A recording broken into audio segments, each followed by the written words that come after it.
This podcast is sponsored by nobody. Hey dudes, welcome to Splat from the Past, the only 80s themed horror and sci-fi show where things can get totally radical. Now today, I will be welcoming back the gorgeous, the lovely, the talented Signy Coleman. Signy, of course, was the hot mystery girl in Huey Lewis and the News' music videos for Heart and Soul and I Want a New Drug. And of course, she's done tons of soap operas and television work. And I'm having her back on today. We're going to nerd out on the entertainment of our youth, talking about film, television, and music. And I'm looking forward to it because we're both from the Bay Area and we have some relating to do. We did in the previous conversation, but we'll have even more this time around. And I'm looking forward to it. And she's got no filter and she's hilarious. It's going to be great to talk with Signy again today. Also, I want to address something. Back in April, I had Trudy Gray on to promote her appearance at the last Living Dead weekend at the Monroeville Mall. Sadly, she got sick and couldn't attend, which is sad for me because she was going to connect me with somebody from the Dawn of the Dead cast that I really, really wanted. But nevertheless, the conversation that we had in promotion of going, which didn't happen for her, it was very profound. Go check out that episode number 2597 because it was a beautiful talk. And I'm so glad that Trudy and I could have that talk, even though she couldn't attend the last Living Dead weekend at the Monroeville Mall. Also, this is hard for me. Rest in peace, comedy legend Tom Dreesen. The fact that I grew up watching him on Tonight Show reruns and I got to interview him 3 times, he connected me with one of my comedy heroes, the unknown comic Murray Langston. It's a real gift. My favorite interview we did was in 2020 during the pandemic. You can really hear the guy's humanity beyond show business in that interview. Go take a listen, episode number 990.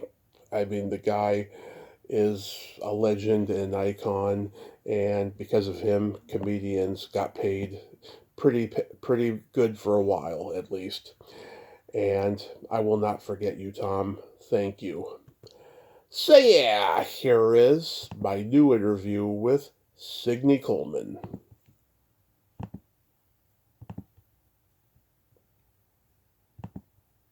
Tommy, can you hear me? I can hear you. Oh, there you go. Okay, how are you, my friend? I am fantastic now that I'm talking to you. Very kind of you to say so. It's been an amazing birthday month, and I'm just grateful for everything. And yeah, I can't complain. Happy belated birthday. What's your actual date? June 6th. An out status. June 6th. Oh my gosh. So you a Gemini? I am a Gemini. A Gemini dual personalities, right? Yep, absolutely. That's better. I can hear you better now. Did you do anything fun to celebrate your day of birth? Just kept it low key. That's all. It's just 43. It's not a big number, so I just kept it low key. All right, you're gonna have to wait till your 50th, then you'll have a big old bash. Maybe. I'm into very low key these days myself. My birthday is the 4th of July, and it's a great day to have a birthday. But I'm at a point in my life where I'm like, you know what? I just want a very quiet, go to a nice restaurant, eat really good food, relaxing day where I'm not running around like a crazy person. That's a perfect birthday for me. So yeah. Anyway, I'm excited about this. It's funny. I was thinking about it, and I'm like, all the there's so many of them, and of course, I'm sure you're going to jar my memory, but Yeah. I love that there's so many shows that I used to watch as a kid. Yeah. That they rerun now. All in the Family, I Dream of Jeannie, Star Trek. Even Bob Newhart, it's so not. And the Twilight Zone, of course, was a big one for me. I used to. Me too. I watched the reruns of it because it was. When did that the Twilight Twilight Zone came out in 59. I wasn't even born yet, but it ran until 64. Right. So I used to watch the reruns with my dad, was a big sci-fi guy. Yeah. So go back in time. Do you remember the first movie that impacted you as a child? I grew up in a very rural part of Northern California, like an hour, 15 minutes north of San Francisco. Right. And we didn't have underground cable or, no antenna up on the roof. The house I grew up in was built in 1910. And it was actually designed by the architect Maybach, who designed the Palace of Fine Arts in San Francisco for the World's Fair. So it was redwood inside and out, a beautiful house. And my father was an architect, so he was not going to compromise, the aesthetic value of the house by putting a big antenna up on the roof. So we got very limited channels, 2, 4, 5, 7, 9, but we did get this channel 36. Yep. And it showed all the old Hollywood classic movies. It showed, it was Bogart and Bacall, Cary Grant, Spencer and Tracy. So I grew up, my first introduction to films was like Bringing Up Baby with Cary Grant. Oh, love it. And, Fred Astaire, Dancing with Ginger Rogers. So and not that we were allowed to watch a lot of TV, because we weren't. My mom was very big on us being outside and, fresh air, sunshine, climbing trees, horses, beach, all that. But I was so impacted, by, I remember watching On the River Kwai. Is it Kwai? Yeah, on the Kwai. Which is like a phenomenal film. The African Queen with Katharine Hepburn and Humphrey Bogart. Yep. Bringing Up Baby was one of my favorites. And any number of Fred Astaire and Ginger Rogers films. So I think I had a pretty amazing, sorry, I'm getting a call coming. I just got rid of it. Introduction to film. So Bringing Up Baby really sticks out in my mind as one of my, just being introduced to that level of comedy. Because, and then of course Cary Grant was so absolutely gorgeous to look at. And yes, Katharine he was. Hepburn was just, her timing, impeccable. So that had a pretty big impact on me. And then, I don't remember what year the Jungle Book came out, Disney's Jungle Book, but my mother used to take us to the library when we were children all the time. I mean, from the time we could scratch our names on a library card, we were at the library checking out books. And she read, Kipling's, like Rikki Tikki Tavi and all of those characters I knew from literature that my mother had read to us as a child. And who didn't love Sunday, Mutual of Omaha's Wild King, and then The Wonderful World of Disney. After that, you'd had your shower or bath, you were in your pajamas, you'd had your dinner, and you were plopped in front of the TV for pure entertainment. I wish they still had that on TV. Yes, I do too. Those two shows back to back.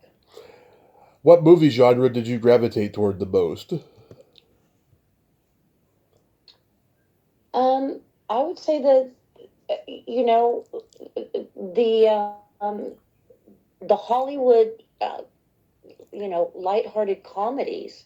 I mean, we were introduced to Charlie Chaplin at a very young age as well. And, he was just absolutely brilliant. So I think the Hollywood comedies was very appealing to me. And of course, love stories when you're a little girl, when you're very young, it's kind of like, ew, that's gross. I don't like seeing people kiss. But then as you get older, you 10, 11, 12 or whatever, you're sort of drawn to that. But I would say the comedies, but the classic old Hollywood comedies. Yeah, What about you? What were you drawn to? Well, so I was 5 when Ted Turner launched TNT, and I had a grandmother who was born in 1920, and we used to watch stuff together. Like, anytime there's like a film festival of Charlie Chaplin or Cary Grant or Jimmy Stewart or Humphrey Bogart that was on, That was like, Arsenic and Old Lace, another great one, yep. Cary Grant. You Can't Take It With You. Right. Only Angels Have Wings. Lots of good stuff that I grew up on as far as old Hollywood goes, you know. But I've loved every film genre. Comedy and horror have always been my wheelhouse as far as genres Mm-hmm. go, you know. Yeah. Yep. I agree. But I'm like you. I'm like a crow who collects anything shiny and interesting. I watch such a variety of films, and sometimes people are surprised. They're like, "You watch those Transformer movies?" I'm like, "I love those Transformer movies. I love the John Wick movies. I mean, granted, John Wick is, Hmm. has a high level of violence in it, but Yeah. they pulled me in with with the puppy initially. I got hooked on those films, but I watch a very diverse. Um, genre type of film. I also love foreign films. I have a pretty large collection of foreign films as well, especially pertaining to food. Mostly Martha, like Water for Chocolate, Hmm. Chocolat, the 100 Foot Journey. Um, there's so many of them. Burnt, Chef. There's so many great food movies out there as well.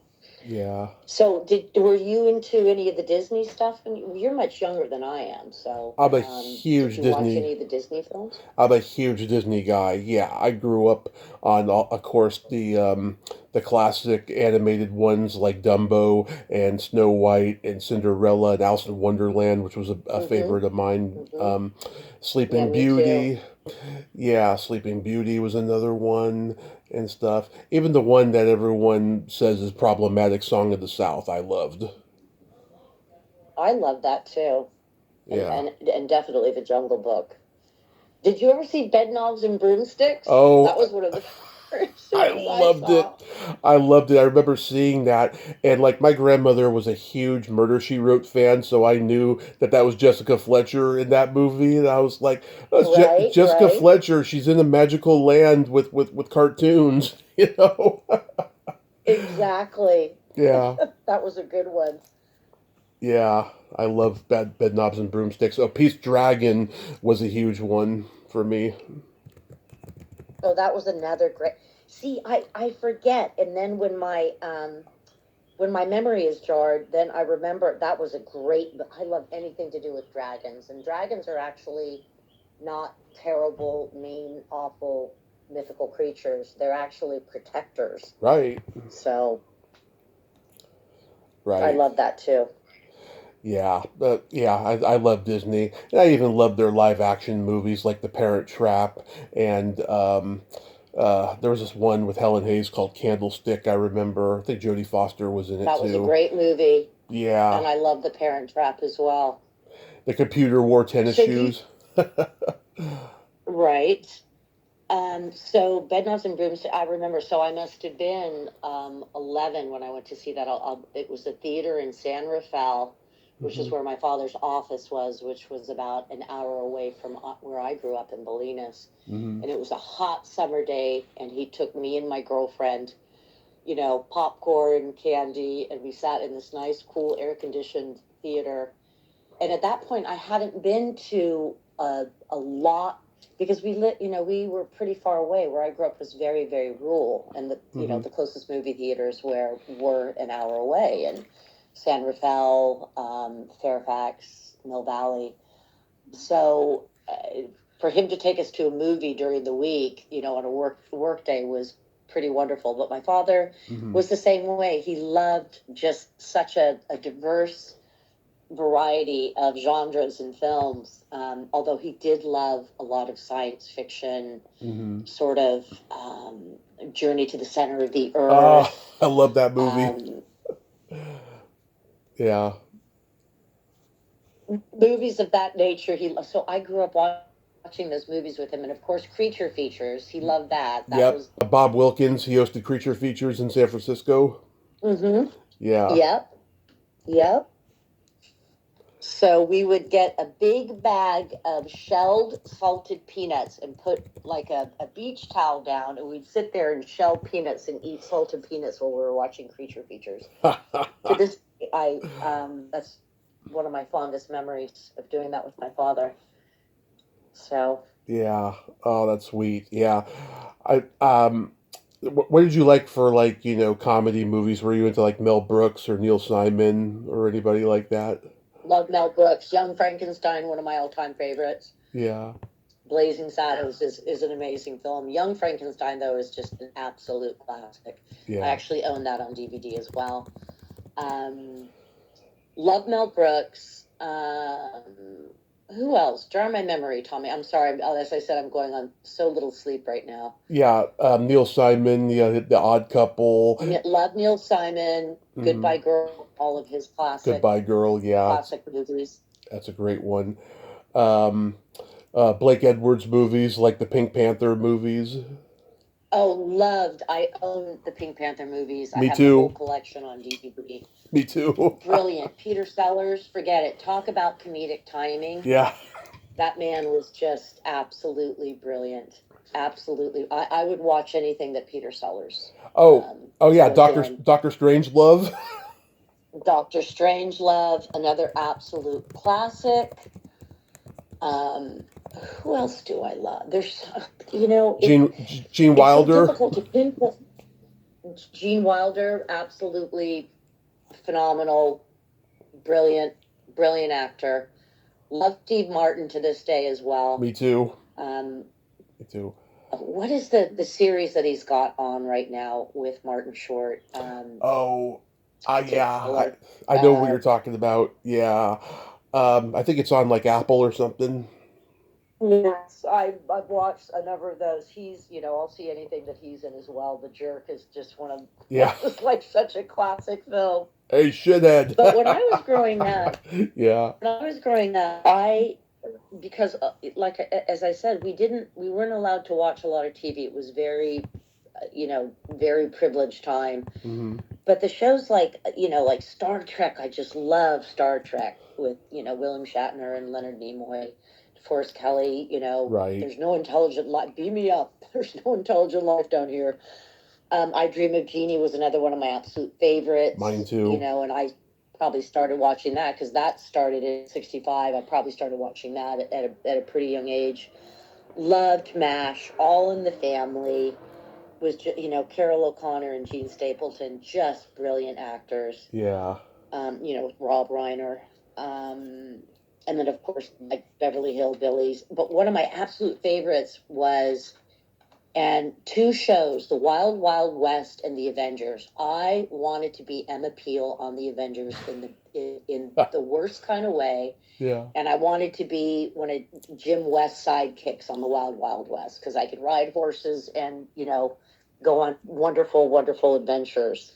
And then, of course, The Brady Bunch was, a classic for everybody, I think. Of course. Older that when that started in '69. The Partridge Family.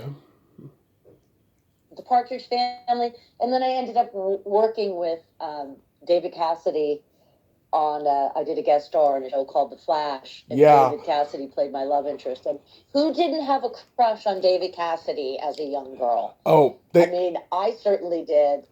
They had crushes on him. They had crushes on his brother who was on the Hardy Boys. Oh, boy, they just talk about beautiful, beautiful gene pool, for heaven's sakes. Yeah. And he was lovely to work with. He was actually a really very, very sweet and very professional when we worked together. Oh, that's good. And then the show was a big one when I was growing up. I loved that. Used to watch that. And I still watch reruns of Little House on the Prairie. Yeah. Love that. And the Waltons was another big one. I love the Waltons. My family used to watch the Waltons. And Little House on the Prairie.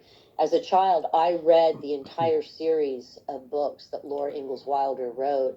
I wanted to be Laura Ingalls Wilder. I mean, it's no surprise I got into acting because, having the ability to step into the skin of a character and portray a character. But I read the whole series, The Little House on the Prairie, Little House in the Big Woods, I think was the first one.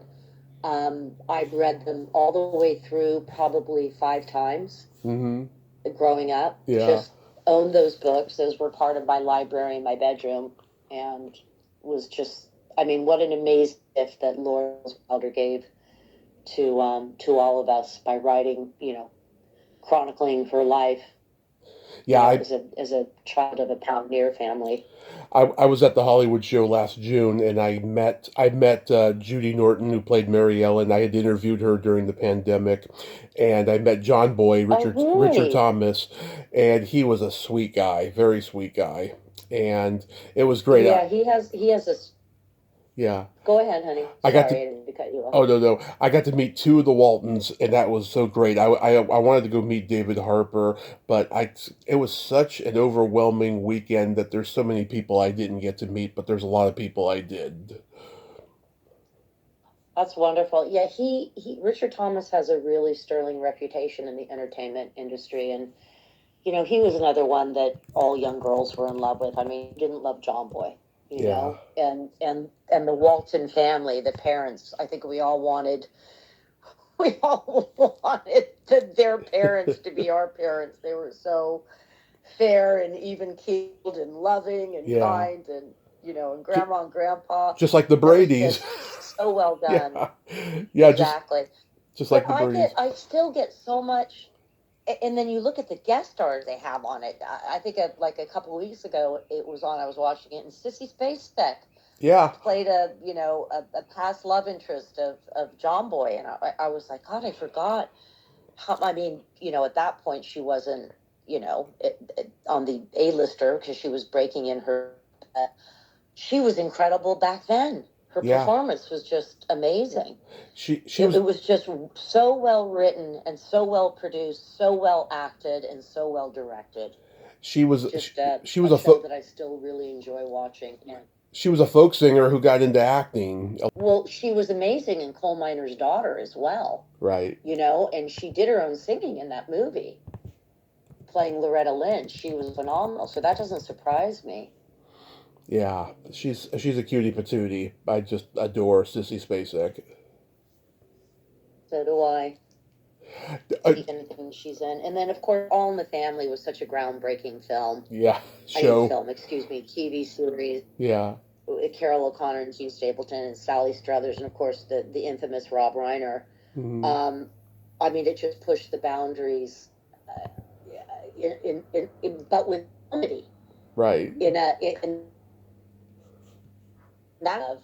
actually would like to order on DVD the entire collection because it's just classic, absolutely classic. That was definitely another one of my favorites. But seriously, The Wild Wild West and The Avengers were probably definitely in the top 5 of my favorite shows as I was growing up. Yeah, the Avengers was a British spy series, and there was a slew of them. There was The Saint with Roger Moore. There was The Baron with Steve. That was another great one. Yeah, there was The Baron with Steve Forrest. A lot of people don't remember that one, but he had that before he was on SWAT.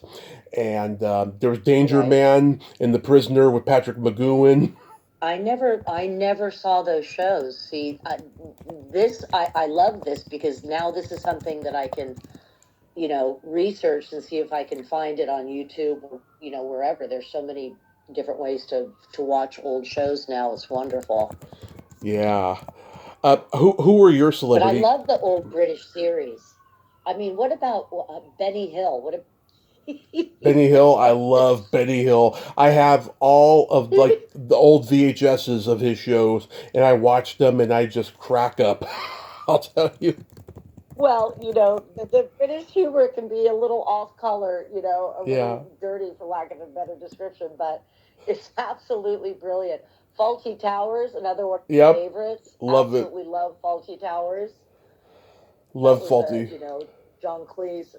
Yeah, I actually bought that. My youngest daughter, my oldest daughter, Sienna, loved Fawlty Towers, and I bought the entire collection for her on DVD as a Christmas gift one year. She was just ecstatic. Yeah. And then the shows, the iconic shows like Flip Wilson and Carol Burnett. I grew up with those. And Carol Burnett, just absolutely brilliant, and Flip Wilson. Oh my God, Geraldine and all of his array of characters, and then Sonny and Cher, another great, wonderful. Back in the day when they like the Carol Burnett show was it was like going to the theater. Mm-hmm. You know, with the performers, the dancers they would have, and the skits that they would do. It was like almost like vaudeville. Oh yeah. And the guest stars that they would have, you know, the singers or the actors on the show. You know, I just think brilliant show. She is just amazing. Yeah, there. I saw this one sketch they did where they're an orchestra and they're playing instruments with their feet, and it is so brilliant. And Carol Burnett had amazing feet. She should have been a foot model, I have to say. Well, she has that long. She has beautiful hands too. That long, svelte body. So I'm not surprised her feet are beautiful as well. And of Yeah. course, all of Bob Mackey's wardrobe on her show is just unbelievable. Oh yeah. Just the costumes that they had. That's a show I would have loved to have been an audience participant in. You know, to actually see them shooting that live. That would have been amazing. So it's so hard, I think, to pinpoint the ones that you love most because, you know, as you start out as a young child watching certain things and the way that you are able to process the information, and as you grow older, what becomes more important to you or what you understand on a deeper level.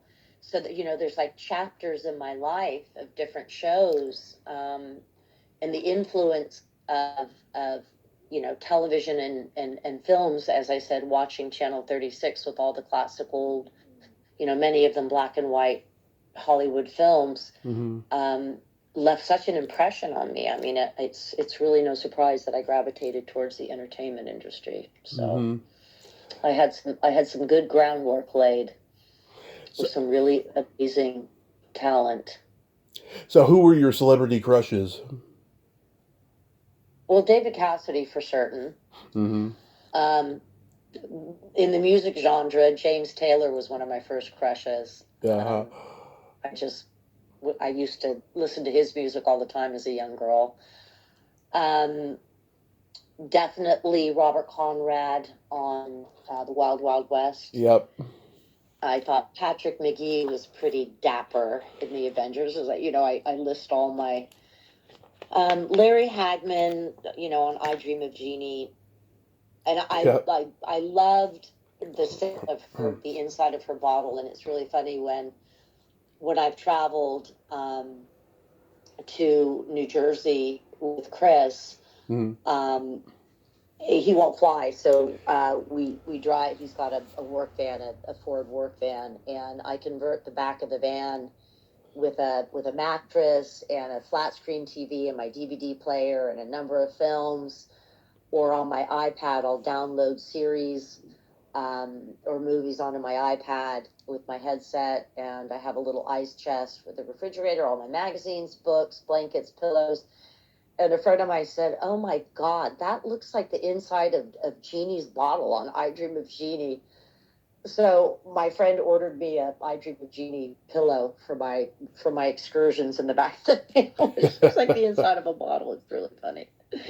I've talked about this before, but yeah, everyone talks about Jeannie's belly button causing a controversy. You know, 2 years later after that, you know, on Star Trek, Gene Roddenberry broke the no belly button rule on TV by having Barbara Luna and Nichelle Nichols show theirs. And I've interviewed Barbara Luna, and I met her at the Hollywood show last June, and she let me touch her belly button during our selfie.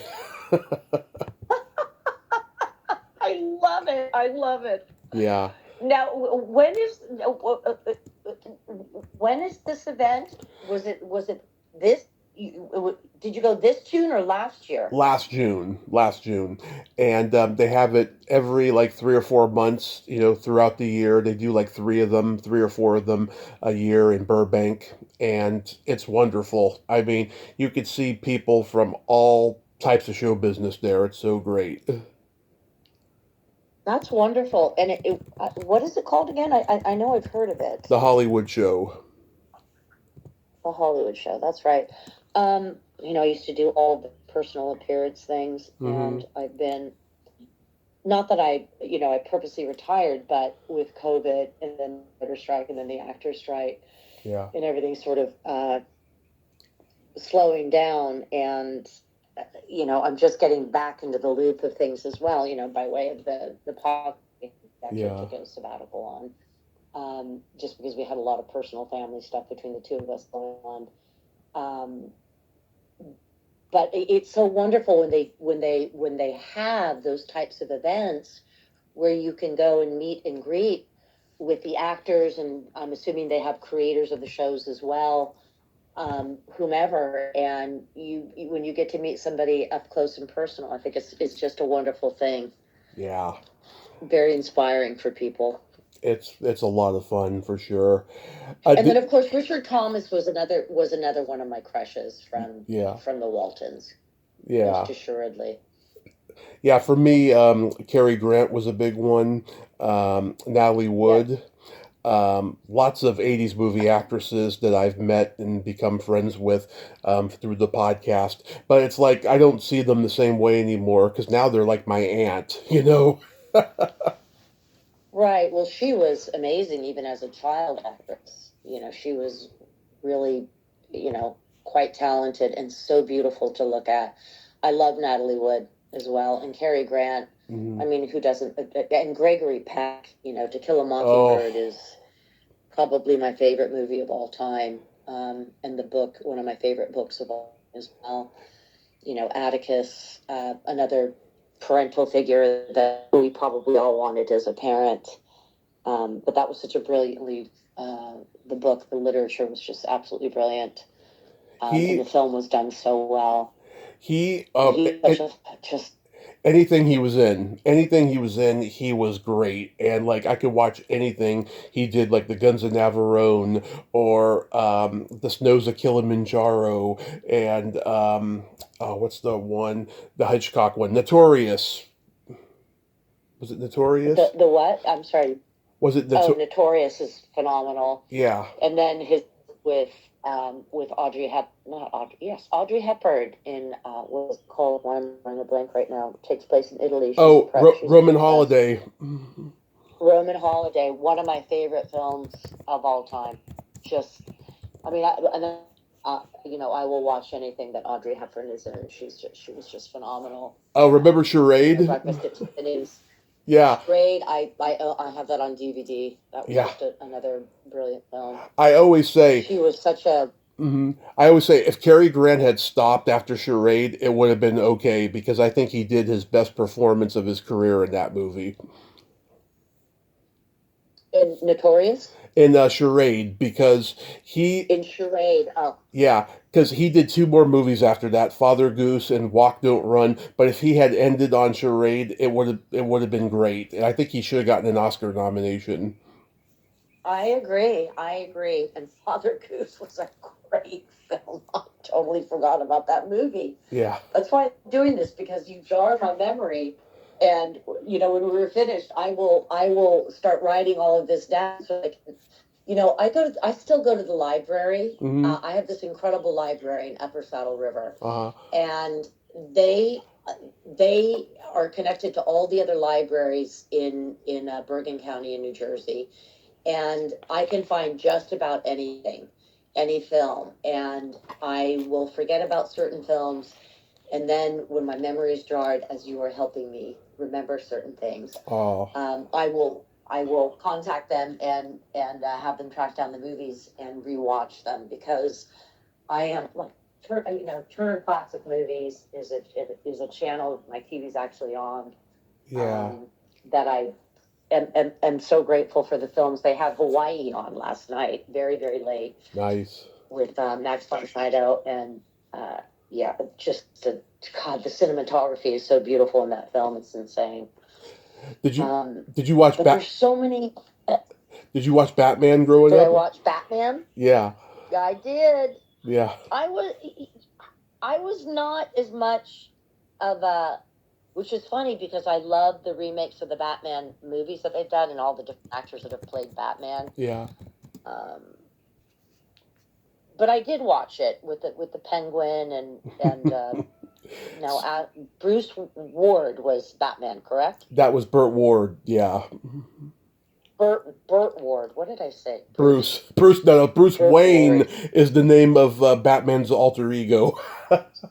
Right, Bruce Wayne. I'm getting the two confused there. So yeah, but yeah, I watched Batman. It was not like there's other things I probably would have watched and enjoyed more. But as I said, when they started making the the films, and which is interesting that they've used so many different actors to play Batman. Yeah. What's your take on that? Well, I mean, it's a demanding job because that suit that they wear is fucking heavy, from what I've been told. So I'm not surprised that they're always getting new guys to play Batman because it's just a demanding job, you know. But I mean, if the guy's right for the job, then so be it.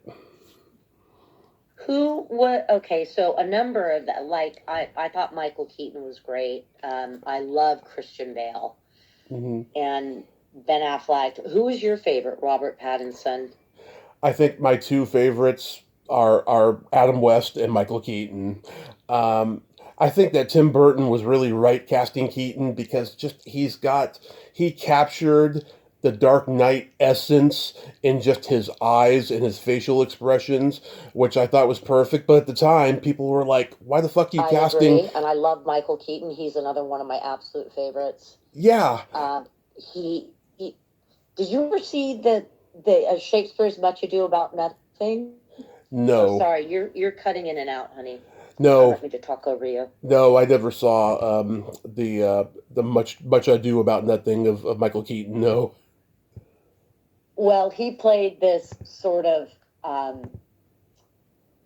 a little bit. He's like a crazy street person ruffian. I mean, clearly not a street person because it's a completely different era that Much Ado About Nothing takes place. But his comedic timing in that film, I mean, I would watch that film just to see his performance. Right. Of course, he was amazing in Mr. Mom. He's just great in anything that he does. Yeah. And he was he was the crush that I had for a long time. Later on in life, I was like, boy, I love that guy. He's just good in anything he does. His timing is impeccable. What was the one he did where he clones himself? Oh, Multiplicity. And then clones himself. Multiplicity. that was just a great movie. And the more the more they clone each other, yeah, he's got that one. A little dopier every time. So he's got that one. He's got that one clone who's like a kid, and he's always saying, "My Peppy." Exactly. That's a movie I need to watch again. That movie's just fantastic. That's a funny movie. So what were your favorite shows? Because you grew up in a different era than I did. But when you were growing up, did you watch reruns of all the old stuff that I grew up watching? Yes. So growing up in the Bay Area, we had the best UHF stations. We had KBHK 44, Action 36, KICU, Coffee 20. I got to see everything. I got to see Nick at Night we had, I got to see Mary Tyler Moore Show. I got to see MASH, WKRP in Cincinnati. I got to see Green Acres, Addams Family, Gilligan's Island. Green Acres was another great one. The Munsters, Bewitched. Yeah, I got to see all the classic shows my parents grew up on. Oh, that's great. I love Bewitched too. That was another one of my favorites. Yeah. Elizabeth Montgomery, who then went on to play in a film, Lizzie Borden, as a dramatic, it was a very dramatic role, clearly. Lizzie Borden, she was amazing. Yeah. She was just incredible. I heard, she had the dirtiest mind, and she used to make everybody laugh on set of Bewitched. I heard that as well. Did you see the film, the spinoff they did of that with Nicole Kidman and Will Ferrell? Yeah, it was okay. Yeah, Will Ferrell. It was okay. I thought it was actually very interesting. I kind of like it. You know what? Another person that I absolutely love, sort of moving forward, is Sam Rockwell. Mm-hmm. And I just watched this film last night, Good Luck, Have Fun, Don't Die, Mm-hmm. which somehow got by me in the movie theaters.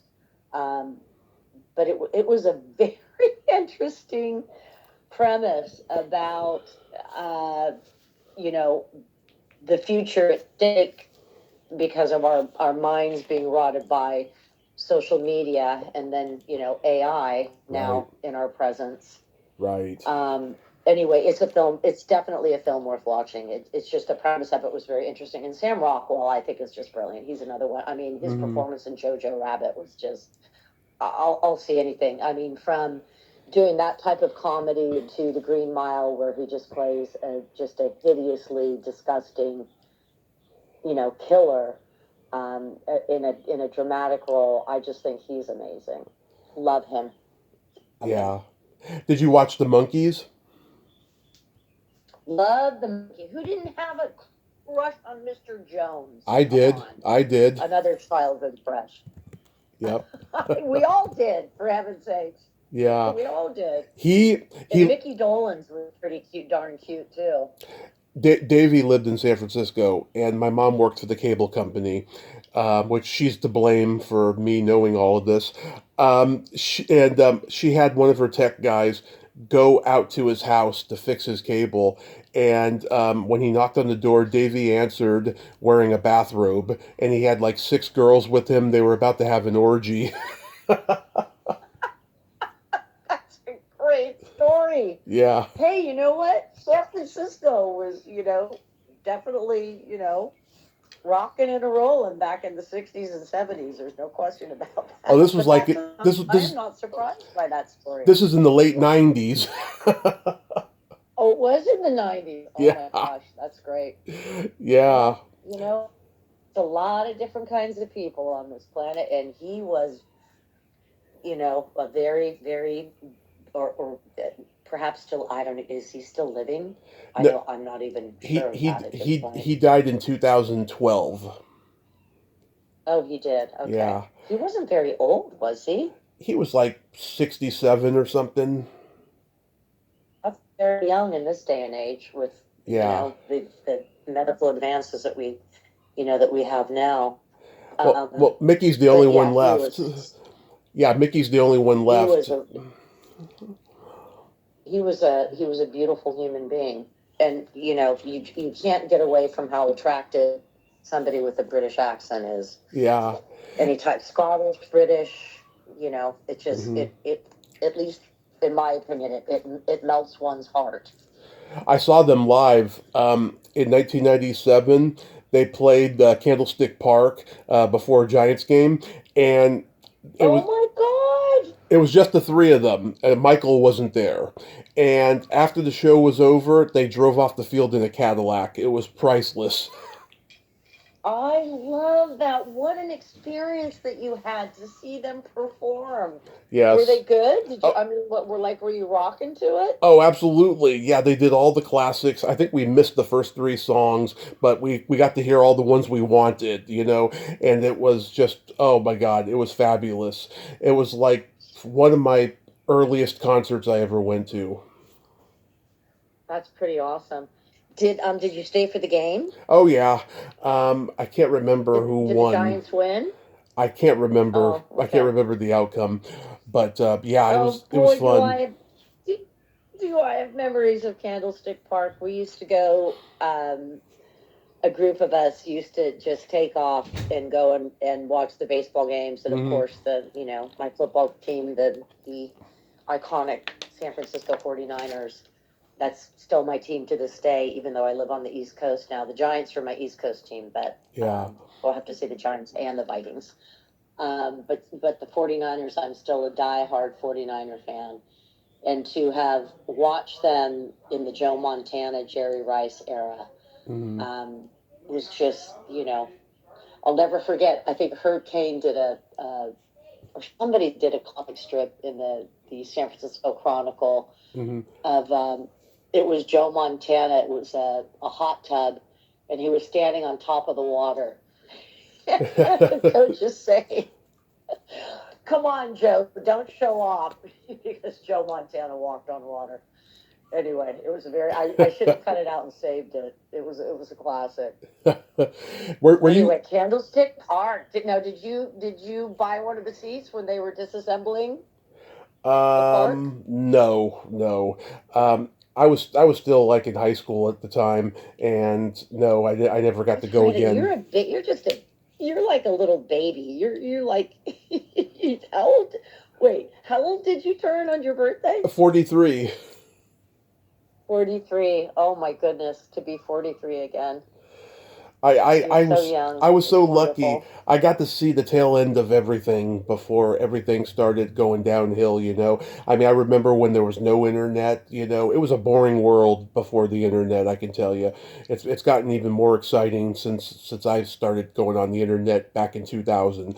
I mean, I've just been so lucky with the things I've gotten to experience. Well, you did. I mean, it's the world as we know it is a completely different place. I mean, my children tease me all the time about that. They're like, "What did you do when you were young? You had no cell phone, you had no computer." I'm like, oddly enough, we managed to have a really good. Well, how did you like after school if you're going to go and play? I said we would walk to my friend's house. I walked to Lisa's house and call my mom from her home phone, say I'm over at Lisa's house. What time do you want me home? It all worked out the way it was supposed to. And because where I grew up, my mother, we didn't get driven everywhere. We walked, rode our bikes, or rode our horses wherever we were going. So I said, oddly enough, we had a really, really good time. It Yeah. all worked out exactly the way it was supposed to, long before all of the technology that we have today. And now I think this movie is very interesting that I was telling you about, the Sam Rockwell movie. Mm-hmm. Uh, because not to get it off into a controversial subject, but I think that AI is definitely a double-edged sword. There's so many Yeah, positive things about it, and then there's a lot of negative things about it as well. I agree. Just like social media, social media can be a really positive, empowering thing, or it can be a very destructive thing. Yeah. And I try and, for me, it's all about balance in my life. And I am a very nostalgic person. So to sit and watch an old episode of The Waltons, or watch The African Queen Mm-hmm. with Humphrey Bogart and Katharine Hepburn, brings back so many memories of childhood, which I'm just eternally grateful for the childhood that I had. I think my Mm-hmm. parents did an amazing job with what the boundaries that they put in place for us in terms of our priorities with reading and being outside and fresh and sunshine, and being able to enjoy a great television show. So um but I love the era that I grew up in as a child in terms of TV and film. Mm-hmm. I'm very, very happy all the shows that I was able to watch. Did you see the Beatles on Ed Sullivan? I did. Ed Yeah. Sullivan was another.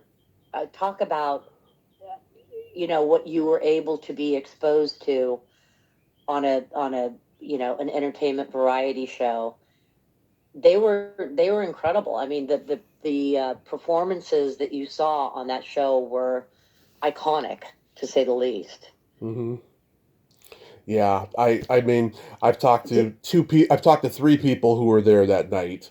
The night that the Beatles were on Ed Sullivan, and it was just amazing pandemonium. I mean, you couldn't hear worth a shit because everyone was screaming. I was going to say you couldn't hear anything because all the Yeah. women were screaming so loud.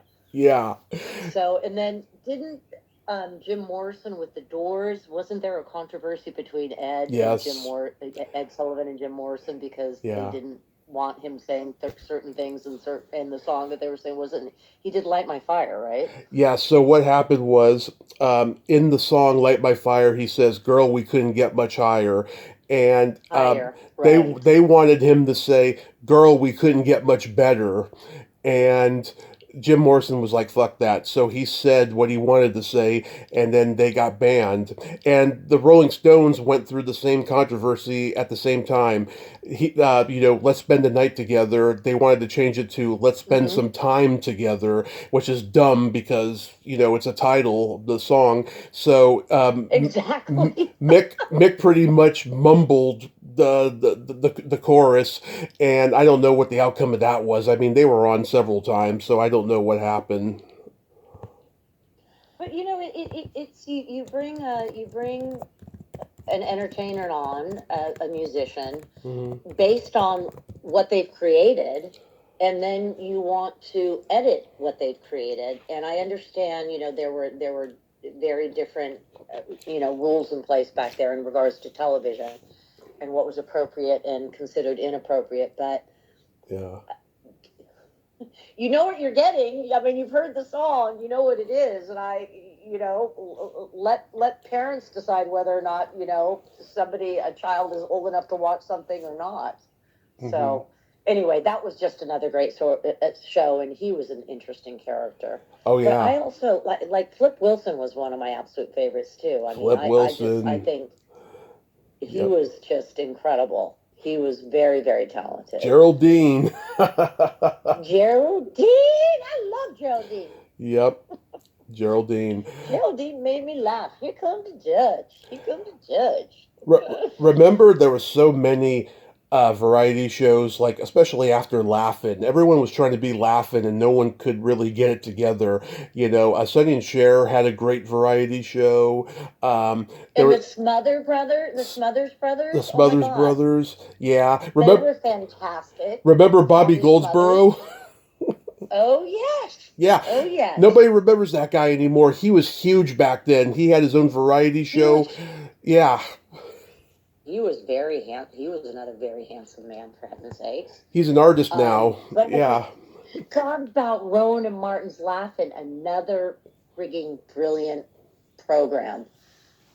Yeah. But I absolutely loved the Smothers Brothers, and actually my high school sweetheart, Alan Haywood, his parents, because the Smothers Brothers owned property up in the Napa Valley. They were vintners as well. Were good friends of theirs, and Alan grew up knowing both of them, and we actually hung out with them one day. We went over for a barbecue at, I think it was Tommy's Ranch, and they were just as funny in person as they were on TV. So. That's hilarious. Yeah, I love both of those guys. And, they started out at the Hungry Eye in San Francisco, which, by the way, I was there the night of my car accident. It's a strip bar now, the Hungry Eye. Oh, is it down where what is it? It's not Broadway, is it? What street is it in San Francisco that all the strip bars, Carol Joda used to have her heyday there, remember that? Carol Joda? North Beach. North Beach, exactly. Yeah.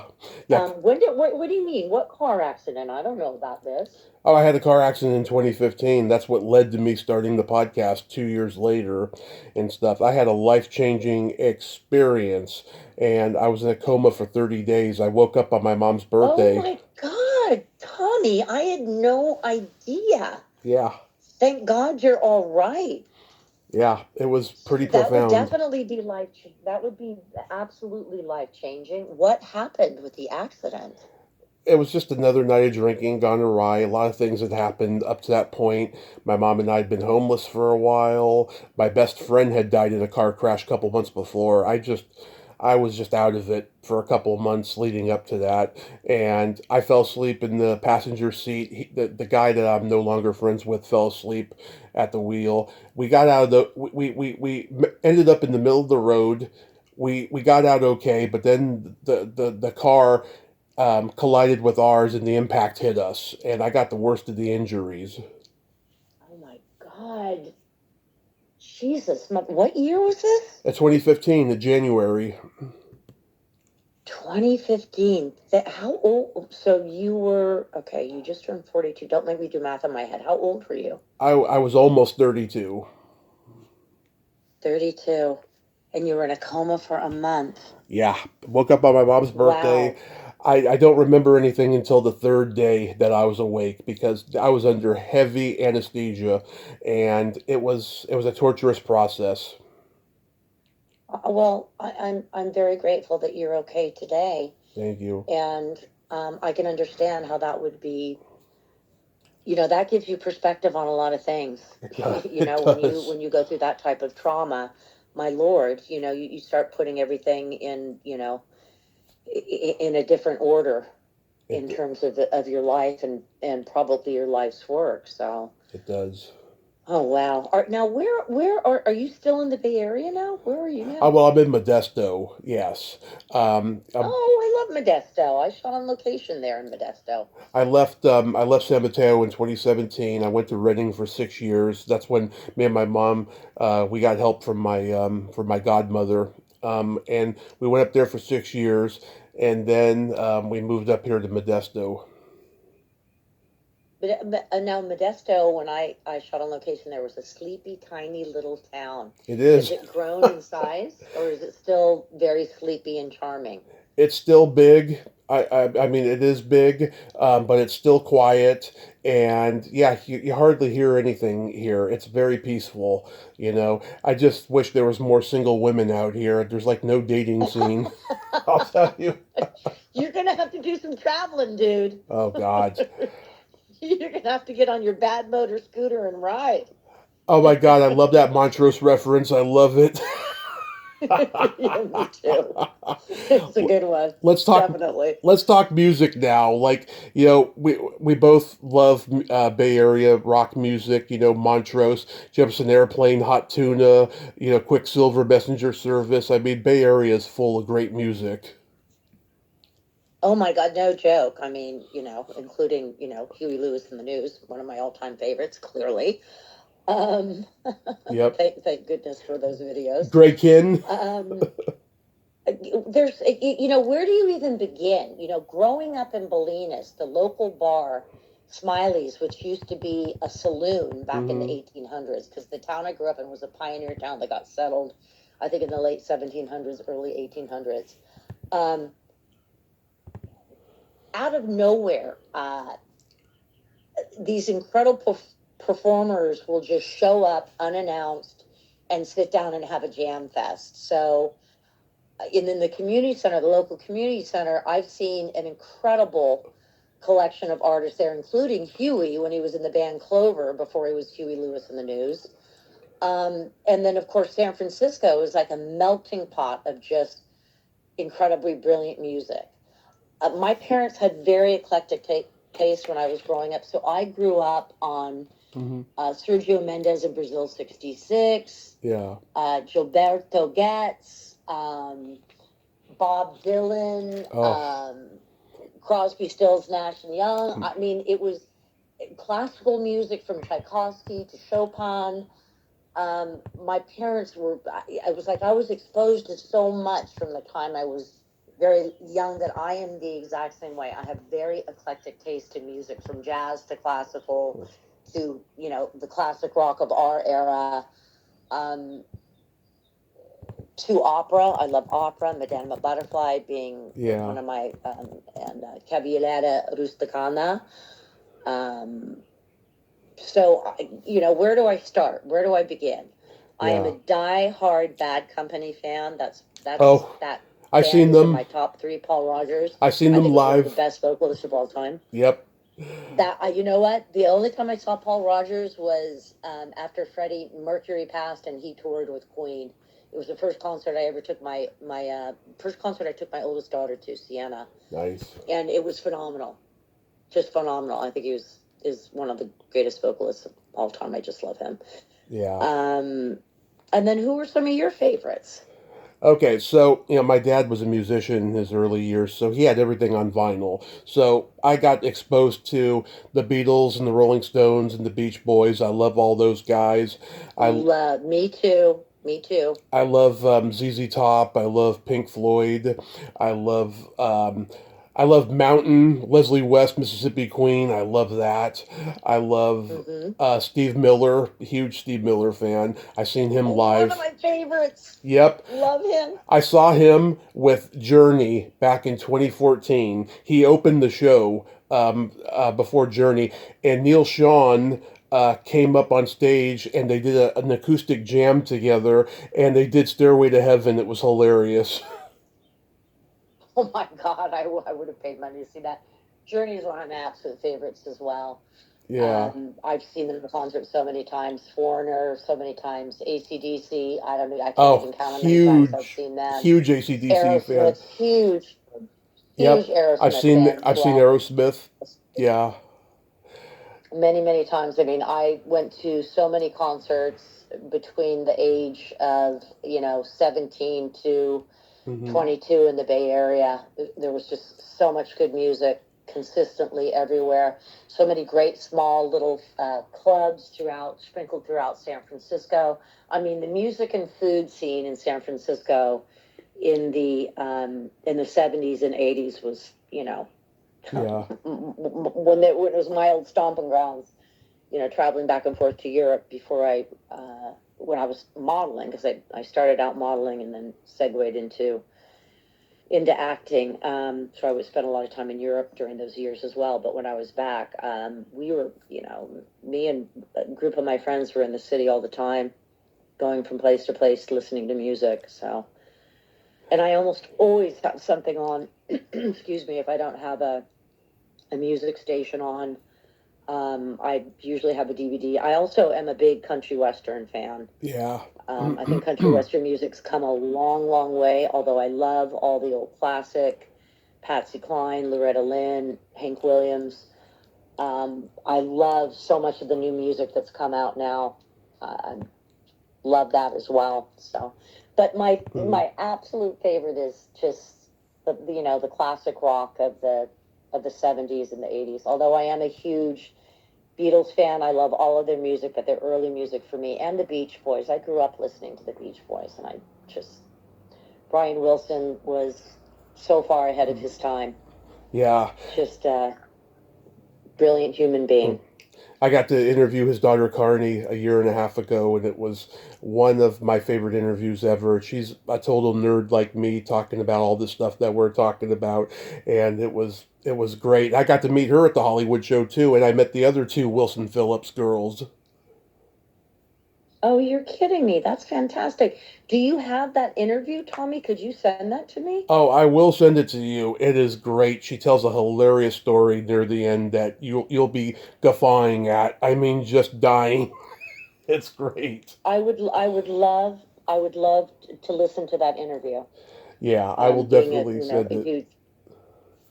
She's probably got some amazing stories, no doubt. She does. Yeah, I mean, there's nothing like that stinky, musky smell of vinyl. It's intoxicating, and vinyl has made a comeback in the last decade. How great is that? I'm totally with you on that. And I had thought about that a while back. I thought I need to buy myself a really good stereo system and start collecting vinyl again, because that's what I grew up on, was beautiful vinyl records, and the way that my parents took care of them, and we were not allowed to touch them until we were old enough and mature enough and responsible enough to care for them properly. But do you have a fairly large collection? I have a couple vinyl records just for collector's purposes. I don't have an actual a vinyl record player. I should get one. I have a huge collection of VHS tapes, and I have a couple VCRs, and I cherish those. It's like my own personal video store in my room. I love it. How great is that? The problem with I have an old VHS player, and the problem is, the TVs are so updated now. Yeah. The smart TVs, that they're not compatible, and I'm like, so I need to buy clearly an old TV that would, because I have huge Tupperware containers of performances on VHS that were sent to me, that I recorded, whatever, that I can't even watch. Yeah. Albeit you can you can find just about anything on YouTube now. I have a but flat it's fun to screen. see. I have a flat Oh, you screen. do? I have like a Magnavox TV. I've had it for a while now, and it does. The VHS tapes do look weird playing on the TV, but you know they're okay. I mean, they're not. I mean, it doesn't look bad or anything, but they do look kind of weird. But I wait, get what you're saying. Yeah. yeah, it just doesn't it doesn't transpose properly. Is it an old Magnavox? I think we had I think our TV growing up as a kid in the 60s and 70s was a Magnavox. It's like 10 years Is it an old. old one? No, it's like 10 years Oh, it's old. just oh, okay. Yeah. All right. I thought it was maybe one of those because I think a friend of mine has one of those old, like the original old TVs that had the wooden stand around it with, the legs and the whole Yeah. 9 yards. I gotta ask that question. That's for sure. Remember the old My friend Chris Soto. Remember the old Zenith TVs? Oh yeah. Well, our TV was either a Zenith or a Magnavox. Yeah, those were some of the first televisions that came out, right? Yeah, I grew up on the Zeniths. We had a couple of those. That's pretty cool. Nothing like a walk down memory lane. Do you remember that? How great it was, just the feeling of having your dinner and either taking your bath or your shower and getting into your jammies. Oh And yeah. being able to curl up in front of the TV and watch a great show. I mean, it was just that's such a fond memory. And what about going to the drive-in movies in your pajamas with your parents? As a matter of Oh fact, yeah. one of the first Beatles movies I ever saw was at a drive-in movie theater with my parents. All of us piled in the back of the station wagon in our jammies with our blankets and pillows. Yeah. I think it was a hard day's night. Yeah, we went to the Burlingame Drive-In, and it was open till I was about 18. But they started taking me when I was 2. So, like, I remember them taking me to see Weird Science and Rambo 2, and so many great movies and stuff. And like, my dad was going there in the 60s. He saw the Batman movie there in 66 with my aunt. She Wow. took him and all my uncles there. She was the oldest, right? So she took them all in the station wagon, and they went to go see it. That's such a cool. I love that. What a great story. That's wonderful. Oh yeah, Weird Science is another great movie. And Yeah. who didn't love Kelly LeBrock? Oh my God. Oh. Talk about one of the most beautiful women that ever walked the face of the earth. Holy Do son of a gun. do you know she based her character and her performance in that movie on Mary Poppins? You know what? I read that somewhere. Yeah. Where did you ever interview her, or did you just read that somewhere, research or something? No, I would love to interview her, but no, I've heard her say that. I was just like, it makes total sense, doesn't it? Like it does. The way she's teaching these boys how to treat women, and she's got all these powers and stuff. Exactly, and she's very, very straightforward and very, Mm-hmm. very much like Mary Poppins. And I can't remember where I read that, because when you start researching something, one thing leads to another and leads to another, like you're going down the rabbit hole. Mm-hmm. But I do remember reading that, and it at the time when I read that, it did make total sense to me as well. Yeah. So. Well, I love learning. I love remembering things like that. It's wonderful. There's so much. Yeah. The more you know, the more you know. That's at the end of the day, Right. Knowledge is just that, knowledge. What was your first concert? My first, once again, growing up in Bolinas, I think Clover was one of my first concerts at the Bolinas Community Center. And then I think I was a freshman in high school. I went with my girlfriend Christine Nasikas to see Earth, Wind, and Fire. Ooh. My father drove us to the concert and actually let us go in by ourselves. I think back on that, I'm like, was he insane? What were we, 14 years old or something? And I don't know if it was, I can't remember if it was at the Cow Palace or where it was, because it was so long ago. But that was one of my first concerts. But we were, as children with my parents, we were exposed to like the San Francisco Symphony. My parents used to take when I was like 10 or 11 years old. And then I ended up actually dancing at the San Francisco Opera House. I was a ballerina for years. My mother put me in ballet because I was very clumsy as a child. And so I started at a very young age. By the time I was 13, I was on a full scholarship at the San Francisco School of Ballet. Wow. Which is where the company dances out of, and they pull, they look for their future dancers at the school. And so they were basically apprenticing me. So I was dancing in productions at the Opera House in San Francisco from the time I was 13 and 14, the Nutcracker Suite, Swan Lake, things of that nature. So it was very familiar to me because I'd seen a number of not only ballet, but concerts as well. But there's something in that, and I cannot remember what it was, one of my earlier concerts as well. I know one of the first plays I ever saw very young was The Taming of the Shrew, Shakespeare, which I fell in love with, Shakespeare. Yeah. So I think Earth, other than the San Francisco Symphony, and Huey being in Clover. Yeah. And there were other bands that played at the community center as well. I don't know. As I said, I'm so tired today because I got very little sleep last night because of my pup.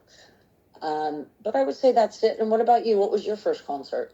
I think kind of that Monkees concert is kind of the first one. But like I remember my dad used to take me to the fair and we'd see Tower of Power there. So oh my God, Tower of Power is one of my first ones too. Totally forgot about them. So maybe Fantastic. that would kind of be the first one. But like my first really big concert I remember was when I was 17. I saw Alice Cooper at the Warfield. Oh my God, he is vaudeville. He is a showman. That guy. That must have been absolutely amazing to see him in concert. No kidding. Yeah. That's a good description of it, vaudeville. And I'll never forget the voice on the PA system.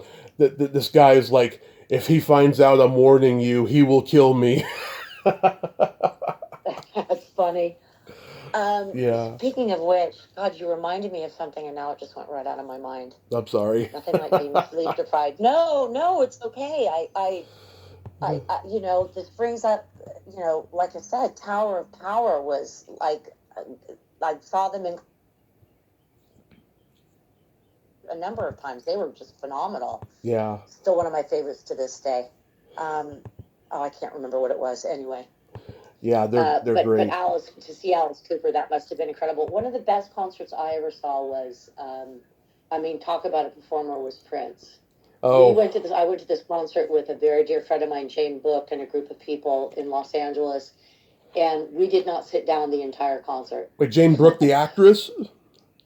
Jane Book. She's a clothing designer, Booke. Oh, okay. She's a brilliant clothing designer. I have a number of her pieces in my wardrobe.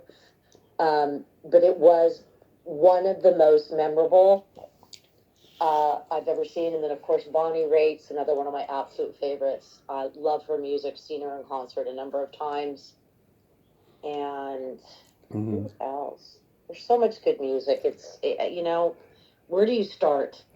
God, I've seen... right? I've seen so many great concerts. I've seen REO Speedwagon twice. I saw Van Halen with David Lee Roth in 2012. I saw Scorpions. I saw The Who. Yep. Yeah, I've seen a lot of great shows. Yep. Yes, The Who. You and I both. But that's what's so great about the Bay Area. That the concerts that come through there are just phenomenal. Yeah. I feel in many ways that it's one of the greatest cities in the United States for in terms of music that's not only created there but comes through there in terms of being able to go to concerts. You know who I always wanted to see, but he retired recently from touring, is Neil Young. Yeah, that would be somebody phenomenal to see. I agree. I never saw Neil Young either. That's sad. But you never know. People come out of retirement and go on tour all the time. That happens all the time. It has, but I think his health is at a crossroads now because he's in his early 80s.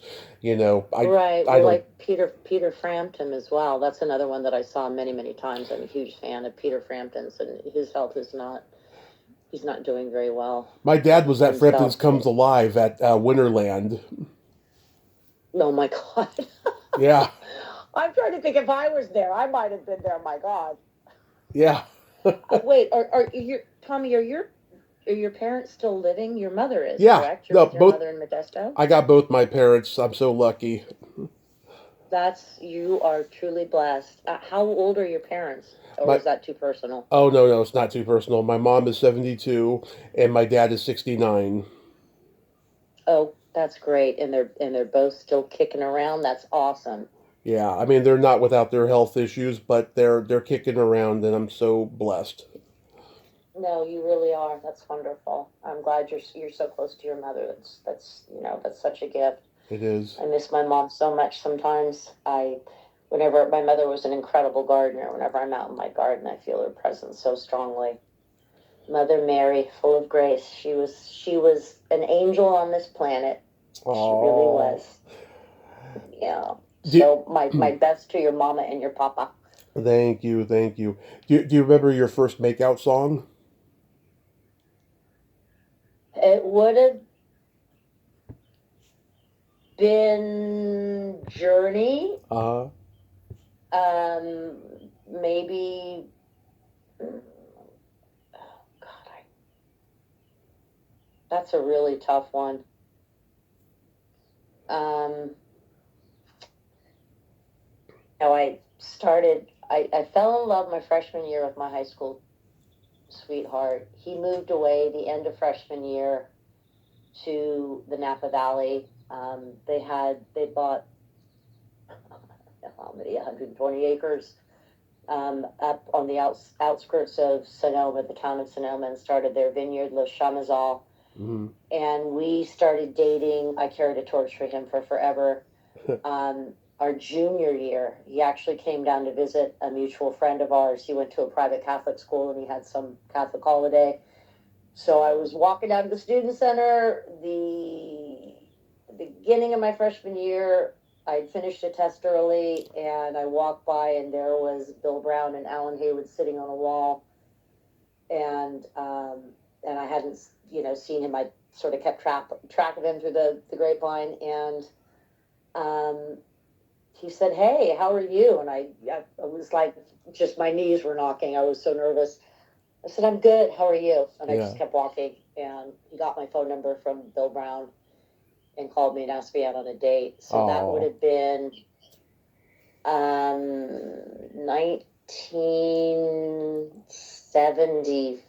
1975. And 76. It would have been 1976. So whatever music was there then, I just know that Journey was a favorite of ours, and like When the Lights Go Down in the City is one of my favorite songs to this day because they're singing about San Francisco, one of my hometowns next to Bolinas.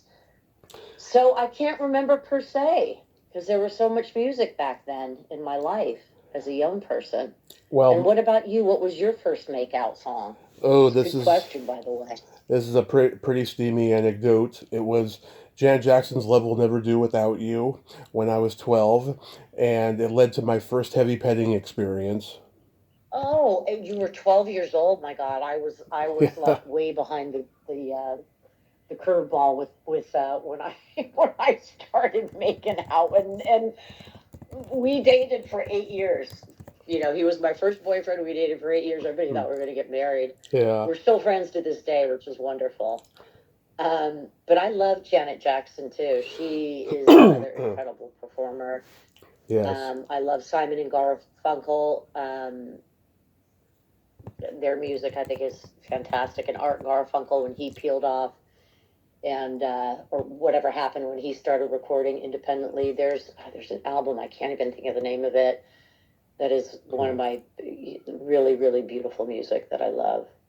I remember seeing Steppenwolf at the fair with my dad, and John Kay was the only original guy, the lead singer, and everybody who was like 40 or 50 there, they looked a little depressed because Mars Bonfire was not there. And for me, I didn't care. I thought they sounded great, and John Kay is very funny and very charismatic. So I was dancing and I was having a good time listening to Born to Be Wild and Magic Carpet Ride and The Pusher and all these Oh, great songs. great friggin' music. Great. What an experience. So you've had some really amazing concert experiences. Good for you. Yeah, and I actually told music is. I actually told that story to Cardi Wilson because she's best friends with John Kay's daughter. Oh, really? Yeah. That's wonderful. Well, you've had quite an interesting, wonderful journey with all the different people that you've met and all the experiences you have had. So, sometimes the most painful and difficult things that happen in our lives, like the accident that happened, that you were involved in, that changed the course of your life. The difficult things become the catalyst for the positive things that occur in our lives. So, yeah. Not that I wish something that painful and difficult on anybody, but it got you where you are today, and I'm grateful for that. Because what you're doing is wonderful, and bringing all of this information to so many people, Tommy. What a wonderful gift that you give to all of us. That is so sweet. Thank you, Signy. I wanted to bring up a couple quick things.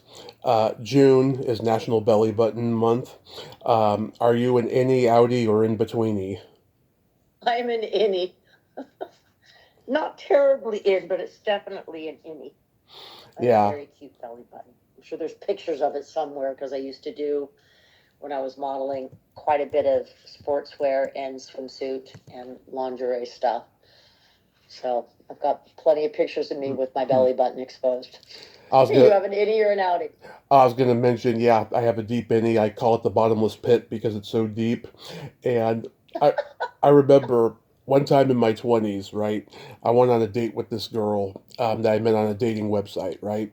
And we went down the rabbit hole of talking about belly buttons while we were having coffee. And she told me that if I had a doorknob outie, it would be a deal breaker. So I lifted up my shirt and I showed her what I had, and she got this big old sigh of relief. And next thing I know, she's sending me an email saying she wanted to be just friends. She didn't see a spark in me. And I was disappointed at the time because she has the most beautiful blue eyes I had ever seen in my life. Aww. And so I tried to call her bluff. I said, let's hang out one day in email. She never got back to me. So it was fate. Oh, I'm glad it had anything to do with your belly button anyway. Yeah. So, are you taking a break from podcasting? Because I haven't seen you drop a new episode in a while.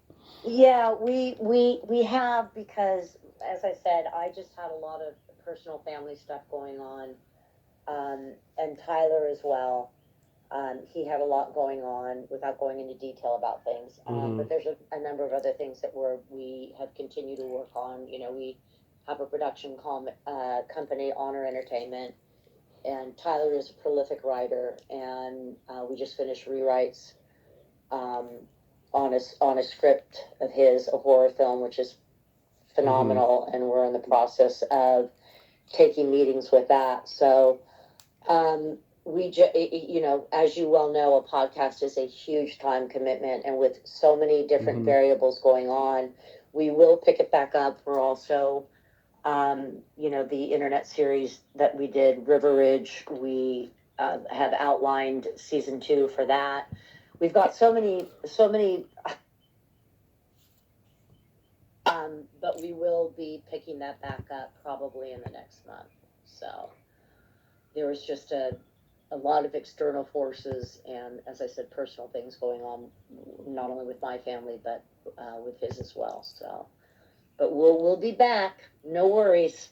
Oh, that's wonderful. That's wonderful. Yeah, because I like watching you two, and yeah, I was just like, wow, she hasn't dropped a new episode in like what 7 months now or something. When I was looking the other day on YouTube, because I realized that you hadn't done any new episodes in a while.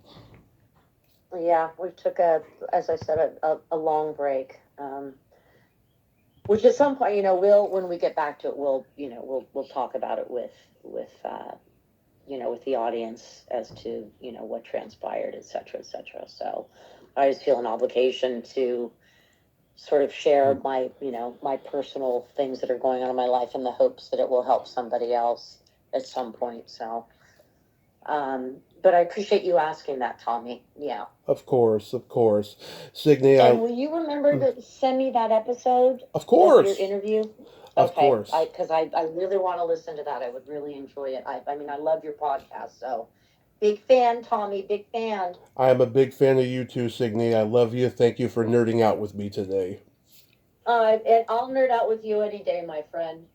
Okay. You have love you too, sweetheart. You have yourself a great rest of your day, and hold on to that puppy and love it. I have one myself, so I totally get it. Absolutely. No, they're just the best. Talk about unconditional love. Animals are just the best. So yeah. Thank you so much, my dear, and we will speak soon. Okay, speak soon. All right, honey. Be well. Mwah. Mwah. Well, there you have it. Signy Coleman. Ain't she a sweetheart? God, I just freaking love her. That was a great nerd out. It was all over the place. It was spontaneous. I friggin' loved every moment of it. She's a wonderful lady, and I can't wait till she gets back to podcasting because she's great at it.